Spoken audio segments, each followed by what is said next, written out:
Godwin. And I'm Ty Godwin. And welcome to the Butterfly Pavilion Podcast. Wow, that was a great We were synchronized. Intro. We were synchronized. Synchronized. It's like we're related. Whoa. Almost. Well, that's a great segue. As mentioned, I'm Nikki, but this is my dad. We are a father-daughter duo, if you couldn't tell, by our luscious red locks. Ginger power. Total ginger power, yes. But we wanted to go ahead and explain a little bit about the reason for starting this podcast together.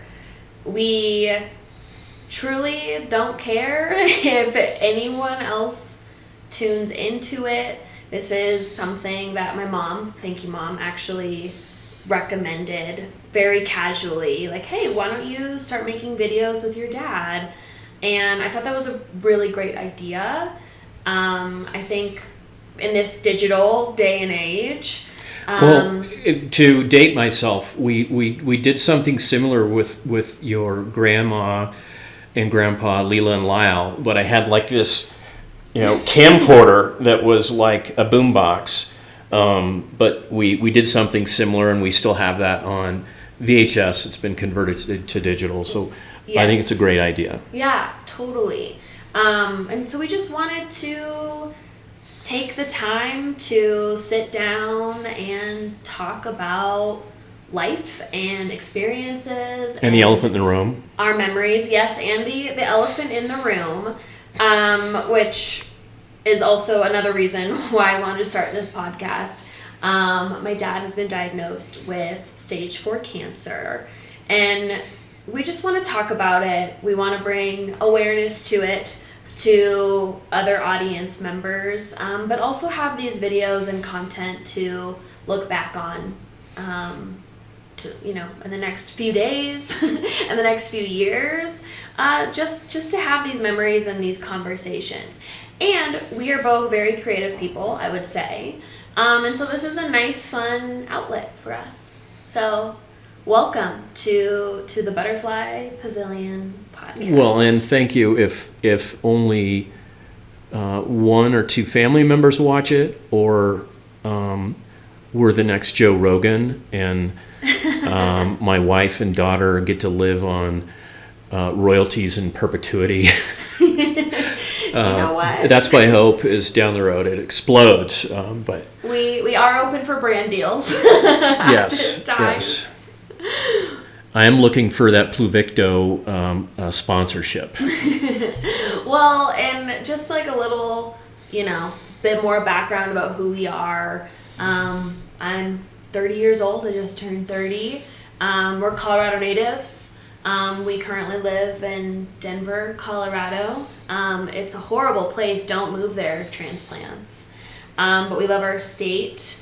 And yeah, love Denver.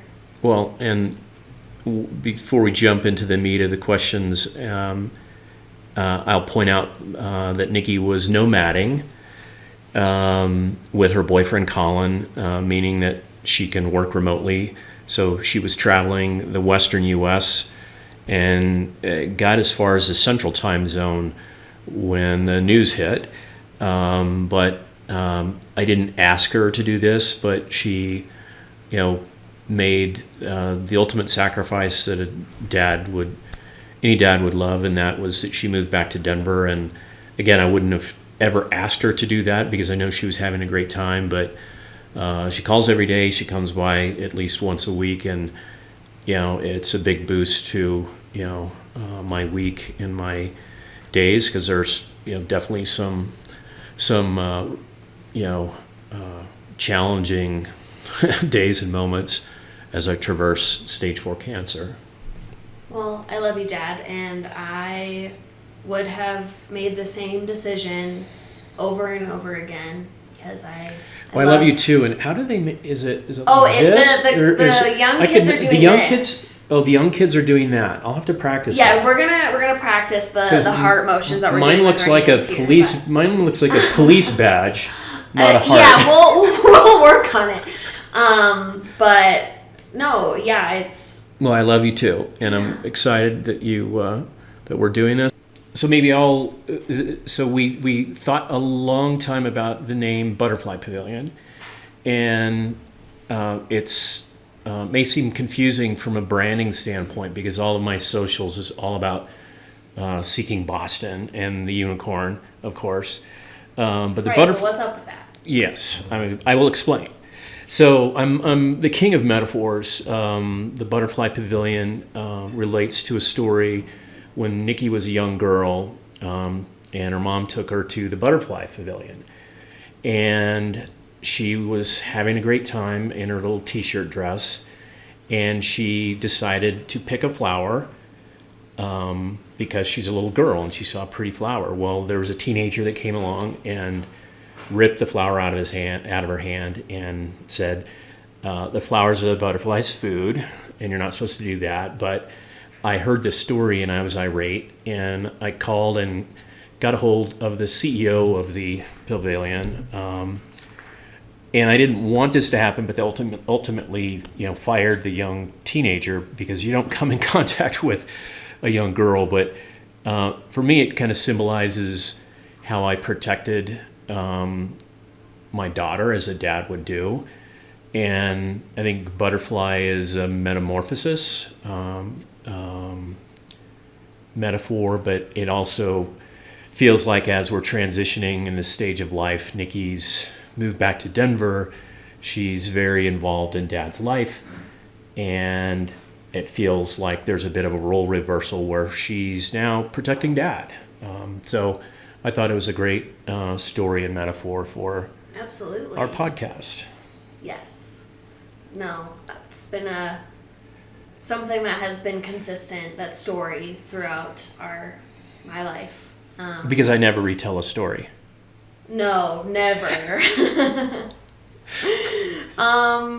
So yeah, we're excited to be here. But Dad, can you tell us a little bit more about how you found out about your cancer? Yeah, well, as much as we can, try to keep stage 4 cancer light because we want to, talk about how I'm living, how we're living. The elephant in the room is I've got stage 4 cancer, and it was actually it goes back to summer of 23, and I felt something was wrong. I thought maybe I had a hernia, got tested for a hernia.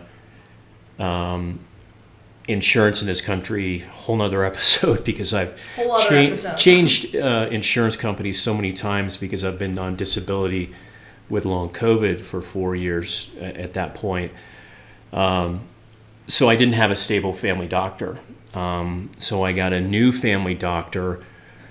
And now, granted, that probably didn't change things in a grand scheme of things, but it took me like 4 months to actually get in to a really good family doctor. He's like, have you ever had a PSA test? And for the men in our audience, I will defer to the American Cancer Society as to what age you start doing that. But certainly in your 40s or 50s, you should. It's a simple blood test, and that was the first step. He's like, hey, we need to do this. Normal range is between 1 and 4, and my first test came back to a 77. So they were freaked out. I was a little freaked out, but at that point I wasn't that worried because it could be something else. It could be one of two things, and the worst outcome is cancer. So it wound up being a biopsy and an MRI, and they ultimately found I had metastasized stage 4 cancer. So it started in the prostate, and prostate doesn't jump to organs, which is good, but it does jump to bone. So I've got some rib pain, and largely in the pelvic area, so heating pad is my friend. I can relate to that as a woman. And as the Beatles say, I get by with a little help from my friends at night with a little pain medication. But it was, it's taken a long time to adjust to having stage 4 cancer. As you can imagine, when we got the news in the consult room with the doctor, it was my wife and I, and he had a very joking bedside manner, which I liked. But he was very stoic, and he said, "Hey, I think you knew from your PSA test that this is not good, and it's not good." And he explained the stage 4 cancer and how it metastasized within my body. So it happened to be around Thanksgiving, and I think the toughest part was telling everyone. I had a hard time getting up the strength to tell you. I remember that. And my Aunt Marge was in town and called her over and had a small, siblings, 2 of my siblings in town, and Aunt Marge, and shared the story. And it was, I couldn't make eye contact, because it was obviously devastating. But that was how I found out.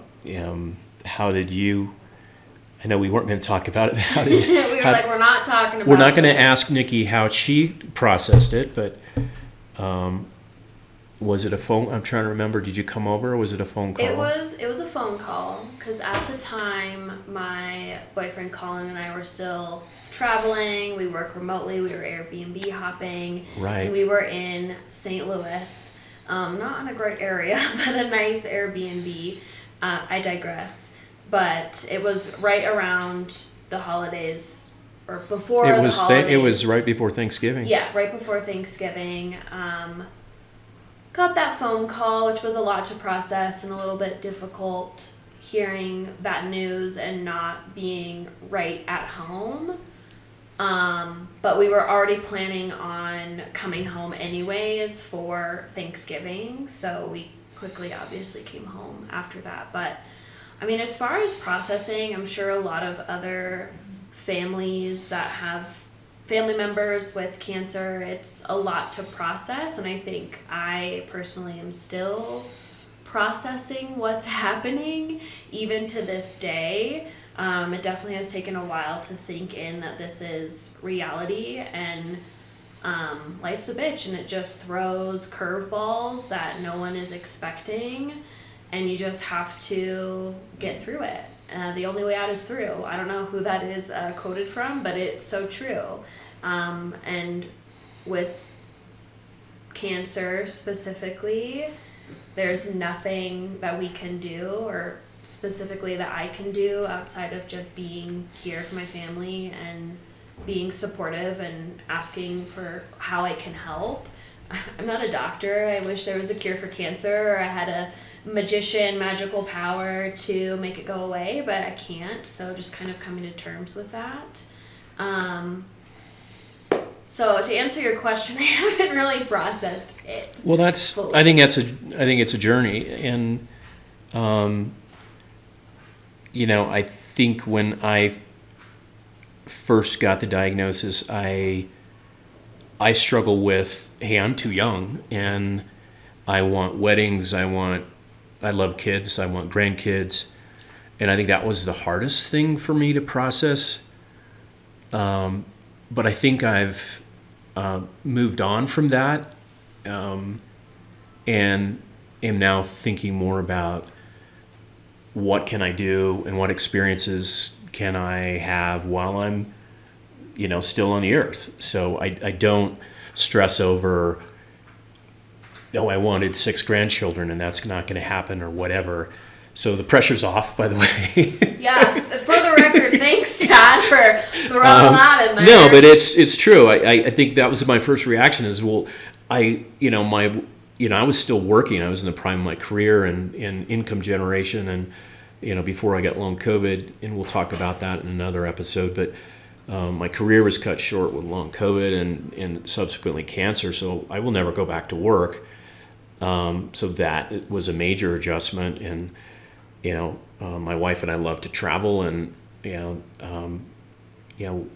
are days and weeks where I wake up at 10 or noon and I go to the sofa. So that, but there are other days when I can, grab some slice of life, even if that's sitting outside with my wife, Franzi, holding her hand, and I try and grab what I can. Having said that, there are definitely dark moments, and at home at home in our bedroom, I will be laying on my back, and there's a Sonos speaker that shines a very small light through our lamp, and it projects this lamp on the ceiling, and that's what I stare at night when my mind wanders to death, mortality, and waffling between the ugly and the scary to, hey, what can I still do while I'm here? But, well, and speaking of slices of experience, we totally forgot to tell everyone where we are right now. We're in New Mexico, and we decided to take a trip together as a family. We've been here for, a week now? Mm-hmm. This is not the normal setting. But I think for me, all I want is experiences and time spent with my dad. And that also really is truly what life is about, is living in the moment and being mindful and present of just what's happening, but also just grateful for the good pieces. But also understand, Dad, through your experience, there's times of lows that are true and very valid feelings. But I think you've done an amazing job and the best job that you can to, live your life, and also leverage the resources that are provided, obviously, through CUE and shoots, of course, on the medical side, but also on the behavioral health side as well, because mm-hmm. mental and physical health are equally important. Yeah, and the disclaimer for insurance is this is a respite, and I think all oncology, and in fact my oncologist recommends to push yourself to have, to continue living and having life experiences.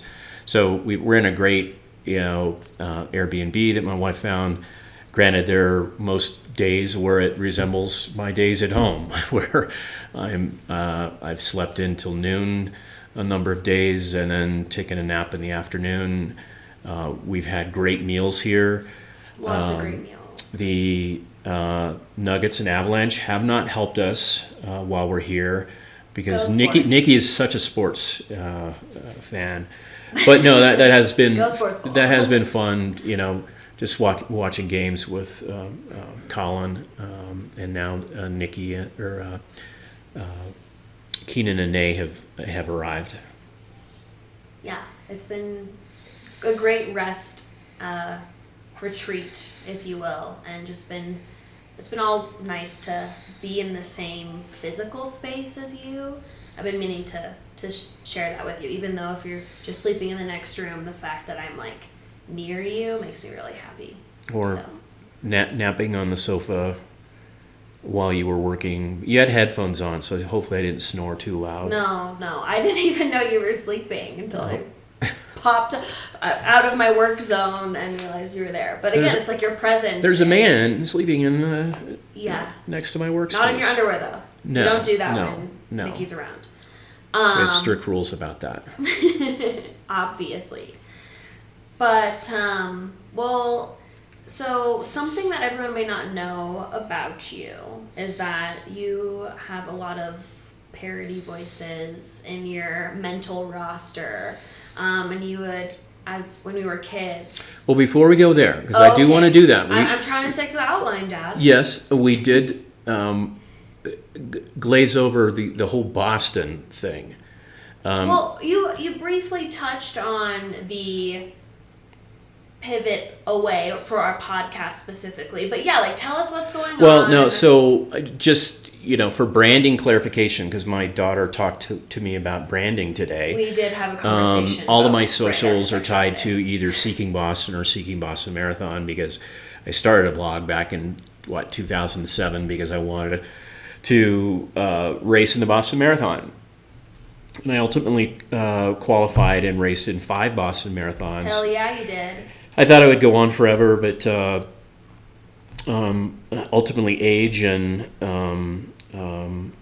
but regardless, I've kept those social brands, and it's become an advocacy platform for both long COVID as well as cancer. So you will see me referred to as either Ty or Dad or Seeking Boston. So I wanted to clarify that. But you are going to Voices. Yes. When we were kids, and also unfortunately still to this day, I say unfortunately because Dad cracks a lot. Well, no, the joke this week jokes. is that I am the progressive commercial, the dad in the progressive commercials. Yes, that's not an exaggeration either. But yes, when we were younger, you kind of started building this library of different cartoon voices to entertain us. So why don't you go ahead and share a few? Well, I'll share one because Just we're gonna have more than one podcast, I'm hoping. But no,